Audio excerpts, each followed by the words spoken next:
JTV Telugu news ప్రేక్షకులకు స్వాగతం సుస్వాగతం.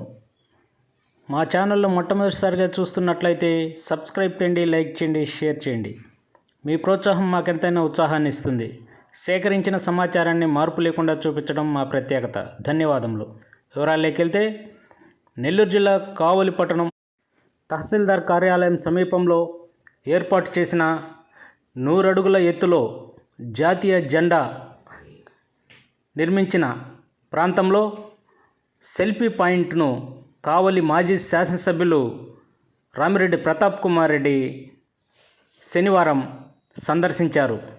ఈ సందర్భంగా గ్యాలరీలో అమర్చినటువంటి జాతీయ నాయకుల, కావలి నియోజకవర్గ శాసనసభ్యుల, ఆయా రకాల పేరొందిన ప్రముఖుల చిత్రపటాలను సందర్శించారు. అనంతరం ఆయన మీడియాతో మాట్లాడారు. ఈ కార్యక్రమంలో వైసీపీ నాయకులు పెద్ద సంఖ్యలో ఆయన వెంట ఉన్నారు.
ఈరోజు పట్టణంలో ప్రతిష్టాత్మకంగా 100 ఫీట్ ఎత్తులో మన జెండాని ఇక్కడ ఎగరవేసినందుకు, అదేవిధంగా ముఖ్యమైన ఎమ్మెల్యేస్, అదేవిధంగా కావలి పట్టణంలో ఉన్న కావలి పట్టణానికి ఈ సేవలు చేసిన గొప్ప వ్యక్తులు కావచ్చు. ఈరోజు వాళ్ళందరినీ కూడా ఇక్కడ కనపరుస్తూ కావలి ఈరోజు ఈ జెండా 100 ఫీట్ జెండా ఇక్కడ రావటం, దానికి కారణమైన ఎమ్మెల్యే గారికి, కావ్య కృష్ణారెడ్డి గారికి కూడా కృతజ్ఞత అయితే చెబుతున్నాను. చాలా సంతోషం. ఒక మంచి పని చేసినప్పుడు తప్పకుండా అభినందించాలి. నేను మొదటే చెప్పాను, ప్రజా తీర్పును మేము గౌరవిస్తున్నాం. ఈరోజు తెలుగుదేశం పార్టీకి అధికారం వచ్చింది. అధికారం వచ్చినప్పుడు తప్పకుండా మంచి పనులు చేయాలని, అటువంటి వాటిని స్వాగతిస్తామని, అదేవిధంగా కావలి నియోజకవర్గ అభివృద్ధికి ఏవైనా సరే చేస్తామంటే తప్పకుండా వాటికి సూచనలు కూడా ఇచ్చేదానికి, మంచి మార్గంగా పోయేదానికి ఎప్పుడు మా సహాయ సహకారాలు ఉంటాయని కూడా చెప్పడం జరిగింది. అదేవిధంగా ఈరోజు ఇంతమంది గొప్ప వ్యక్తులు ఇక్కడ పెట్టినప్పుడు ఇంకా కొంతమంది వ్యక్తులు పెట్టుంటే బాగుండేది అనేది కూడా నా సూచన. కాకపోతే కొంతమంది ఇక్కడ ఉన్న ఇన్ఛార్జి కేసు వేనందుగా పెట్టకపోతున్నామని కూడా చెప్పడం జరిగింది. ముఖ్యంగా మన కావలి తరఫున 2 ఎమ్మెల్సీగా ఉన్నారు.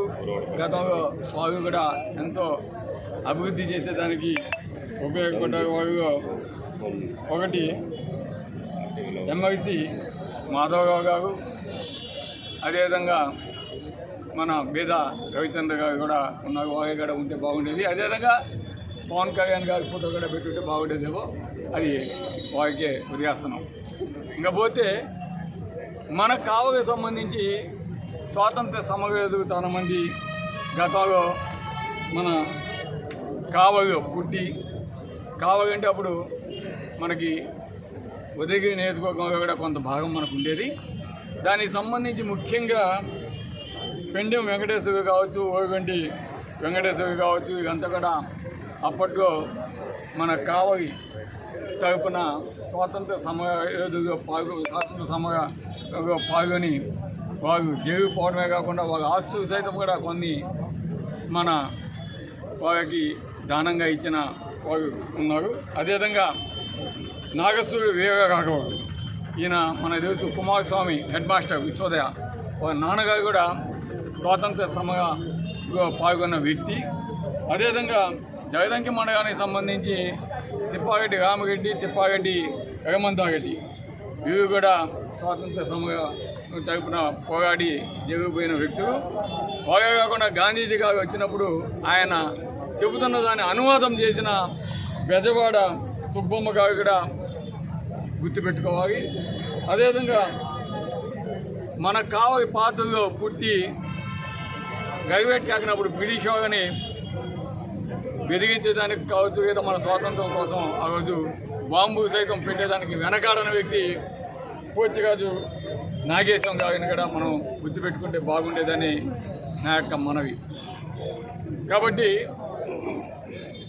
కొన్ని సందర్భాల్లో సరైన ప్లేస్ లేకపోవడంగా పెట్టకపోవచ్చు, కానీ ఆయన పెట్టుంటే మటుకు ఇంకా బాగుండేది అనేది. ఎందుకంటే మన భావితరాలకి తెలియచేయాల్సిన ఆవశ్యకత ఎంతైనా ఉంది అని కూడా నేను చెప్తా ఉన్నాను. అదేవిధంగా ఈరోజు కావలి నియోజకవర్గాన్ని వైఎస్ఆర్ కాంగ్రెస్ పార్టీ అధికారంలోకి వచ్చినాక మేము కావలి నియోజకవర్గ అభివృద్ధి కోసం, ముఖ్యంగా కావలి నియోజకవర్గ అభివృద్ధికి మన తుమ్మగపెంట రోడ్డు కావచ్చు, అదేవిధంగా కావలి ట్రంక్ రోడ్డుకి సంబంధించి 55 కోట్ల రూపాయలు కావచ్చు, కవిగమ్మ బ్రిడ్జిని కంప్లీట్ చేయడానికి మళ్ళీ రీటెండర్స్ కాల్ చేసి ఇప్పుడు ఉదయగిరి రోడ్డు ఎవరైతే చేస్తున్నారో సురేష్ రెడ్డి గారికి ఆ టెండర్ ఆయన చేత వేయించి అది కంప్లీట్ చేయడానికి 13 కోట్లు కావచ్చు. అదేవిధంగా సంగం బ్యారేజ్ బైపాస్ కెనాల్, సంగం బ్యారేజ్ నుంచి బైపాస్ కెనాల్ దానికోసం కావచ్చు, కావలి బ్యాలెన్సింగ్ రిజర్వాయర్ చేసే దానికోసం కావచ్చు, ఇంకా మనకు సంబంధించి రామాయపట్నం పోర్టు కావచ్చు, ఫిషింగ్ హార్బర్ కావచ్చు, ఎయిర్పోర్ట్ కావచ్చు, సంగం బ్యారేజీ నుంచి పైప్ లైన్ మన సమ్మర్ స్టోరేజ్ ట్యాంక్ కావచ్చు, ఇవన్నీ కూడా మేము రావడానికి తేవడానికి నా వంతు కావలి నియోజకవర్గం తరఫున నన్ను 2 సార్లు కావలి నియోజకవర్గ ప్రజలు ఎన్నుకున్నారు కాబట్టి నేను చెయ్యాలి అనే ఒక పట్టుదలతోటి నా వంతు ప్రయత్నం నేను చేయడం జరిగింది. కాకపోతే సర్వసహజమైందంటే కొన్ని వర్క్స్ కంప్లీట్ అవుతాయి, కొన్ని వర్క్స్ శాంక్షన్ అవుతాయి, కొన్ని వర్క్స్ శాంక్షన్ కాకపోవచ్చు, కొన్ని వర్క్స్ శాంక్షన్ అయ్యి కూడా చేస్తూ మధ్యలో ఆగిపోవచ్చు. ఇవన్నీ కూడా కొన్ని కారణాలు అయితే ఉంటాయి.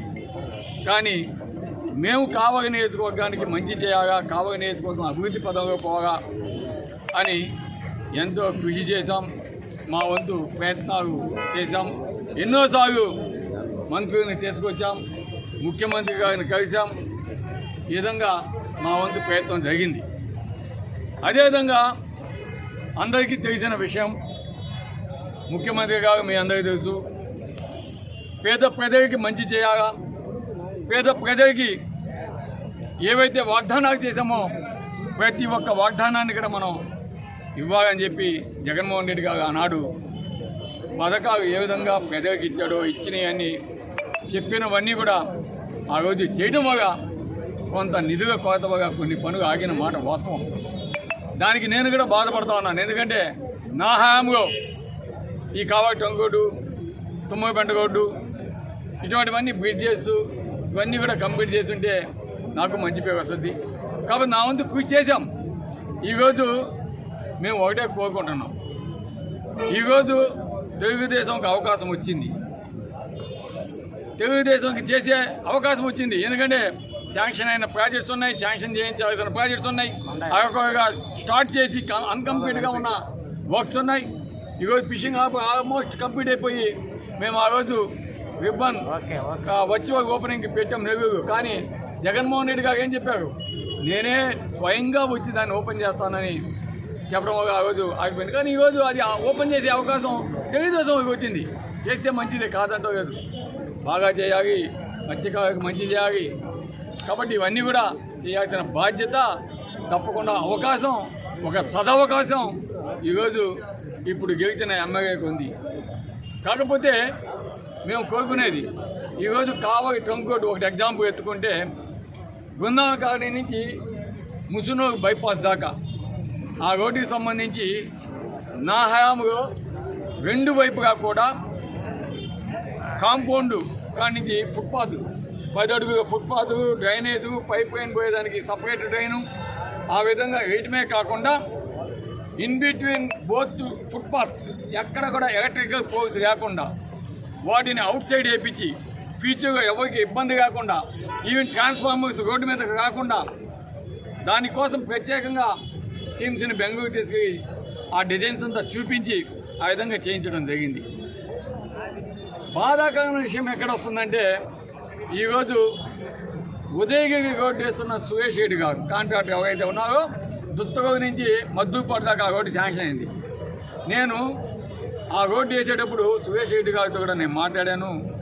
కావలి పట్టణం వరకు మీరు రోడ్డు వేసేటప్పుడు దానికి సంబంధించి ముసునూరు సైడ్ ఏ విధంగా చేస్తున్నానో డ్రైనేజెస్ ఎండ్ టు ఎండ్ అంటే కాంపౌండ్కి ఆనుకొని ఒకేసారి వేస్తే మీరు వేయాల్సిన రోడ్డు మధ్యలో వేసుకుంటే మిగతాది కావాల్సింటే మున్సిపాలిటీ చేత లేదా స్పెషల్ ఫండ్ చేత నేను వేపిస్తానని చెప్పడం జరిగింది.